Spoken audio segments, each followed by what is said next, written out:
Cool. Ready to go. Yeah. Cool.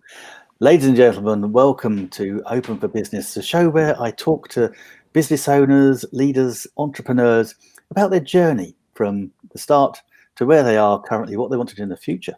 Did they have to make changes, pivot, turn? And today I'm joined by Menaca Pothalingam, who is, well, her track sheet. Look at this. She's a multi-award winning leadership trainer. She's an international keynote speaker, best-selling author of Resilience Learned, and she's no stranger to adversity. She fled the Sri Lankan Civil War and still made an amazing success of business and life here in the UK. Menaca, it is an incredible journey you've been on. Please do share with us how you began, how you started. Thank you, Nick. First of all, thank you so much for having me on your show. Certainly, yes, it's been an incredible journey. I was born and brought up in Sri Lanka, and like any other kid, I enjoyed my childhood. I must say, it was incredible, and I almost grew up without knowing any adversity at all till at the age of 9. And then, of course, I experienced the war firsthand, and the reality kicks in suddenly. However, I must say, we never spoke about that experience ever again until I started writing my book. That's really strange. When I look back, I have no idea why in our family we never kind of discussed about it ever again. And then in my early 20s, when I was in the university, I had my second experience with the war personally. And of course, within that time, I had seen a lot of loss, heartache, a lot of destruction, and calamity around me all the time. Families being torn apart, people losing people. But what I also realized is that kind of made me understand how transient life can be, and how the life itself is a gift for us. How other people were so generous to share however little they had. They really showed the cohesiveness, the community spirit, and they would go out there, feed people, give anything they can to others, and just embrace people who came into the town with almost nothing. So I think, yes, the experience was very difficult at times, but I think I also learned a lot of life skills and a lot of lessons from there. And most of all, I think I learned the spirit of generosity and cohesiveness, and why it is important to give each other whatever you can and live together as much as you can. The next thing I really learned is from there, I think, how each of us affect other people by our thoughts, by our actions, by our speech. Before you know it, it becomes a bigger issue. So I think it also made me much more conscious of what I think and what I say to others and how I approach others. Of course, with that experience, I left the country and went to India. And it was another journey. Migration was in early 20s without even having the fluency of English. It was hard. I'm not going to pretend it wasn't hard. It was hard. But then it also gave me so many opportunities to grow and become the person I am today. And I think on reflection, I also feel blessed because so many people didn't have that opportunity. They didn't even have the life, forget about the opportunities to learn and grow and become who they wanted to be. So I am so much more grateful for being able to go through that journey, and I see it as a blessing. So I became a dentist. That's where I became more independent. I think I never spoke about this. Up to almost, I went to the university. I was brought up in a way I didn't even know how to go to a bank and deposit a check. I remember the embarrassing episode once. My mom asked me to go and withdraw some money or put the deposit. I forgot exactly what happened, but I didn't even know which way to go into the bank. I was brought up in such protective way. And so I think it was a good thing in a way that I had to go to India, be on my own, do my own things. And how other people embraced me into their lives and into their families. So many parents used to call me their daughters, and it's Ah, an incredible experience. It was almost like instead of having one family, you're suddenly having so many families. It is, I don't think you would get that everywhere. And so I think I feel incredibly humbled and honored that they all embraced me into their families. I have lifelong friends even today. So I think I'm privileged in that way to have crossed paths with many good people, generous people who are very giving and yeah. who are always looking to help others. Then the journey came into the UK. It was another step in the journey. Um, yes, second time migration was hard. Uh, and then I had to study again and do the exams again and start all over. Yeah. So But did you have to retrain? So yes, you learned dentistry in India, and then you had to retrain again dentistry yes, in the UK. yeah, So a yes. double training. Yeah. Yes, it was hard because I was teaching undergraduate students in India, and then I came back here and I had to start all over again from bottom upwards. But again, I had very good mentors. One in particular, he is the president of British Dental Association now, but this was years back in 2002 when I was heavily pregnant as well. He Oh, wow. was really helping me to stay positive and give hope and say everything is possible. We are all here to support you. You will be able to do it. And my consultant at Lister Hospital when I was doing the attachment. So I think I have been incredibly lucky and blessed. I somehow always cross paths with people who are very generous and great mentors and coaches. Wow. And do you think that is really as part of someone starting out in a business? Do you think having a mentor, someone you can bounce ideas off, would you say that was a real key to getting things on the right path? For sure, because none of us know everything. And I think growth also comes with accountability. It is good to have someone to be accountable for, like you, Yeah. and also to know what we don't know. We always have blind spots, isn't it? In like in Johari's window, you don't know what you don't know. And you sometimes need that person to show that those blind spots and also keep you accountable. And I think they push you all continuously. They try push you to grow beyond your comfort zone, because when we grow, I think at different points we become very comfortable where we are, and Yeah. we don't like to grow because it is uncomfortable. So that's why where I think the mentors and coaches really step in and help you to take that next step as well. Yeah. Oh no, I totally agree. Um, so you studied as a dentist, India, in the UK. Then did you actually go work for another dentist, or did you strike out on your own straight away? So I did my training a bit in Lister Hospital, as I said, and then no, I worked with other dentists. I went through the training program, and I also had my membership exams with the Royal College of Surgeons, and became a trainer. Then obviously I did buy my own practice. Looking back on it, when I finished my BDS, the dentistry, I remember someone asking me, "So, what are your plans?" And without blinking an eye, I just said, "Yeah, I'll have my own practice." Looking back on it, it was so naive. I have absolutely no clue what I was doing, because I think my father had his own practice. It just was a reflection for me to say, okay, fine, yes, I would also do the same thing.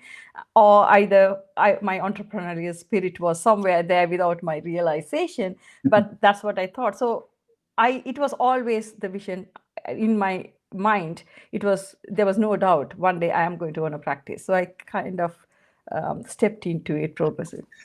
I love that. It was when you first said it, you just so blithely said, "Oh, I just decided to have a practice the way you do." And I'm guessing that's a big commitment for most people with the equipment and to make sure everything was employing staff and Yes, people even told me I was mad because I still remember at that time it was 100,000 pounds, and I didn't have a penny. It was all, those were the days, the golden days where the banks were happy to lend you support.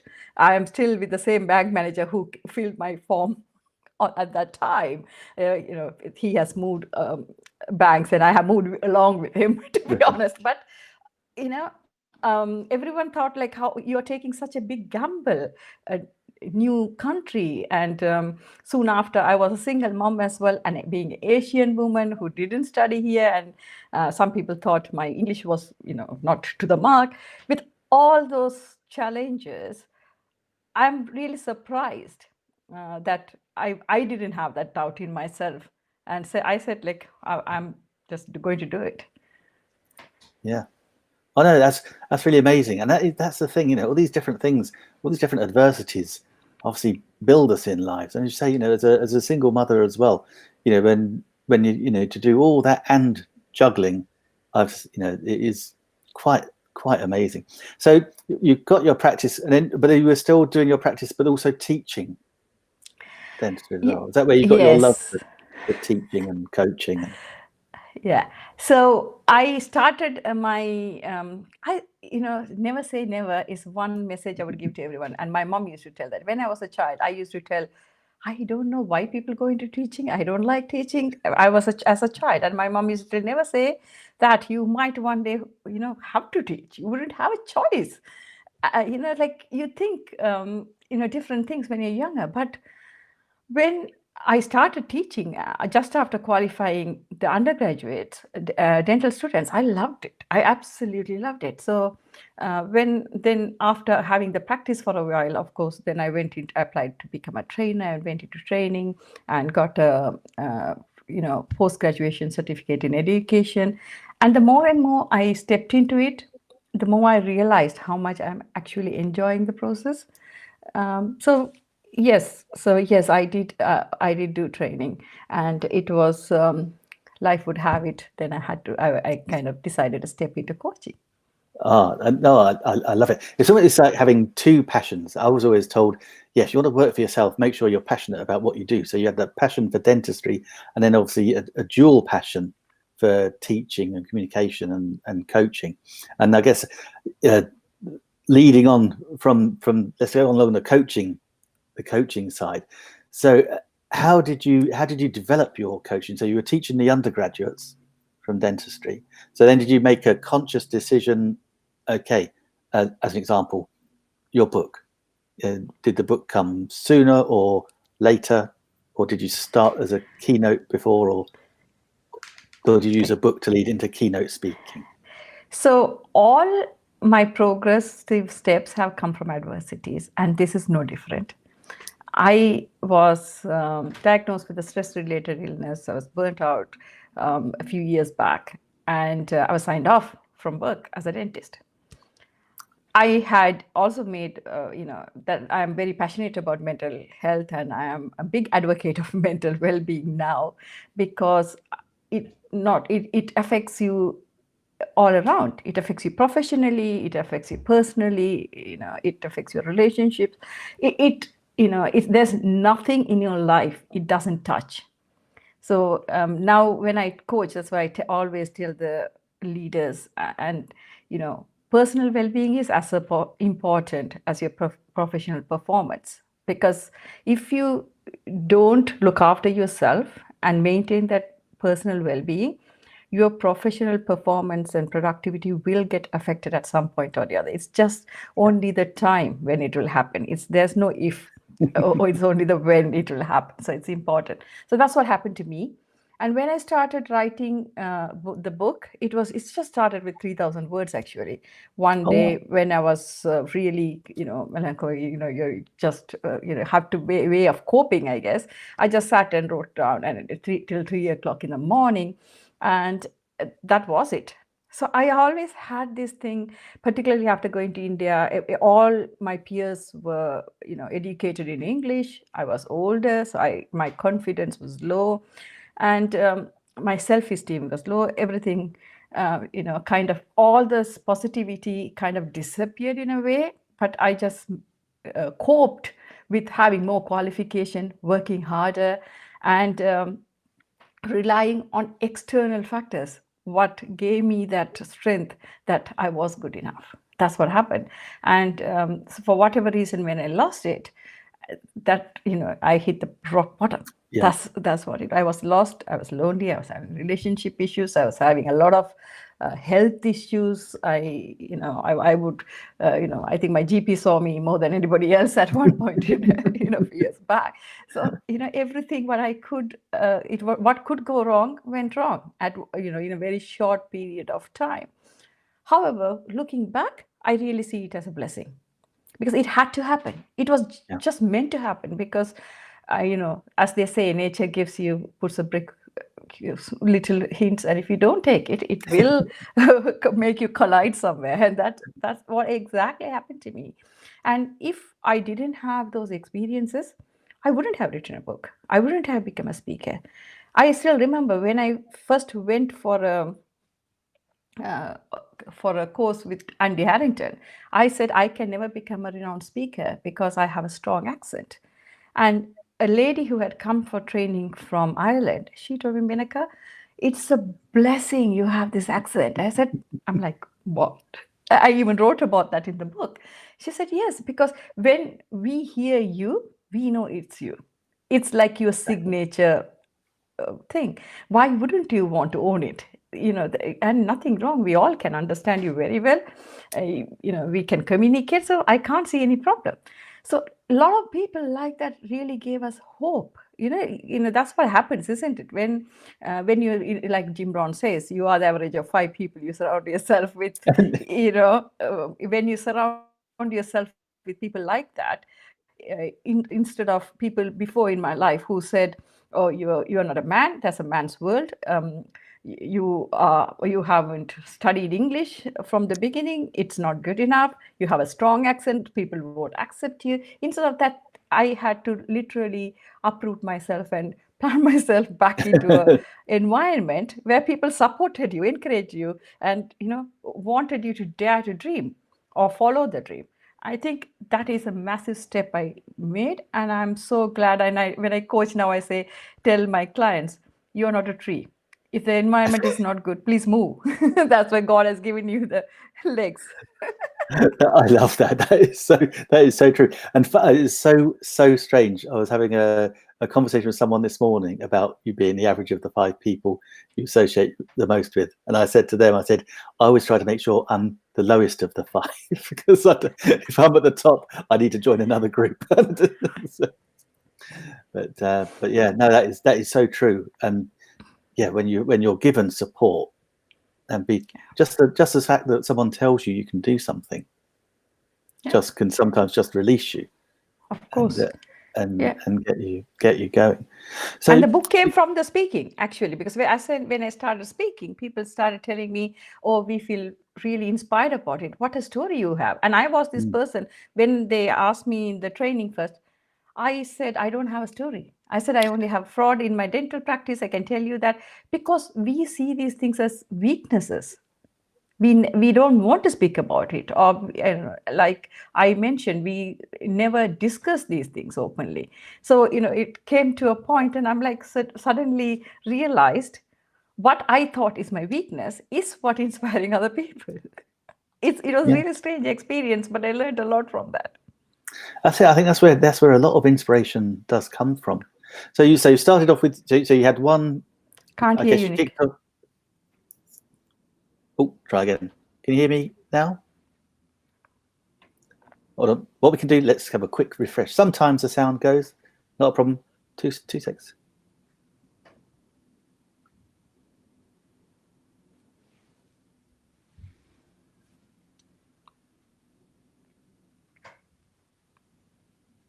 And as if by magic, you're back. Still can't hear. Oh no! This is such a shame because I can hear you. Hmm.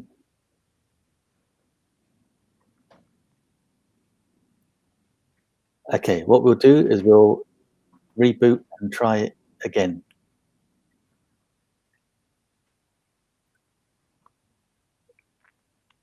Stay.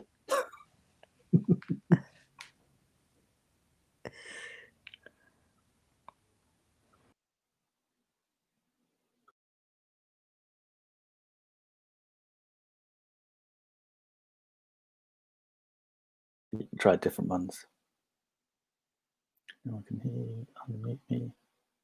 Can you hear me now? No. Okay.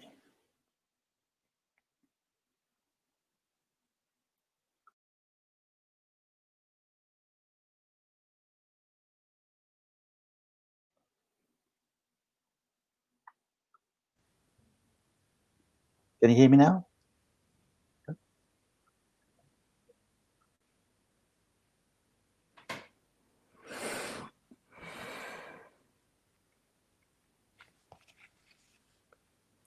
Can you hear me now? No. Ah.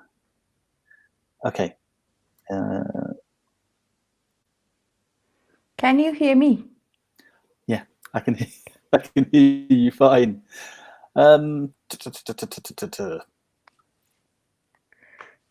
If you want to try on Zoom, we could. Yeah, if we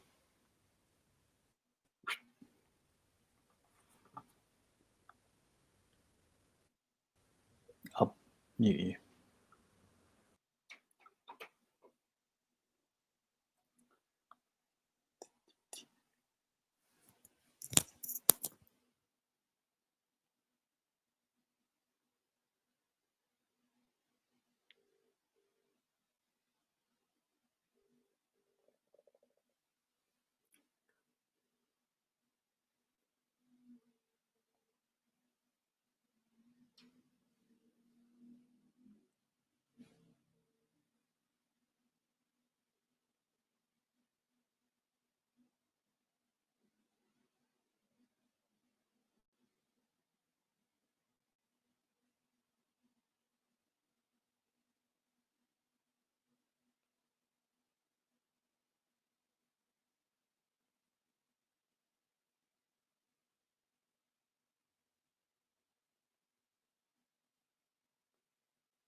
Yeah, sorry guys. Obviously we've got a bit of an issue with sound. So what we're going to do is we're going to jump on the Zoom call and go again. Hi, Menaca. This is so weird. That sound good. Yes, let's jump on the Zoom and finish it there, because in the editing we won't be with us split screen anyway, because I'll just have you in the screen, so that should be fine. Give us 2 seconds. I'll ping you a Zoom link, and we'll jump on the Zoom. Okay.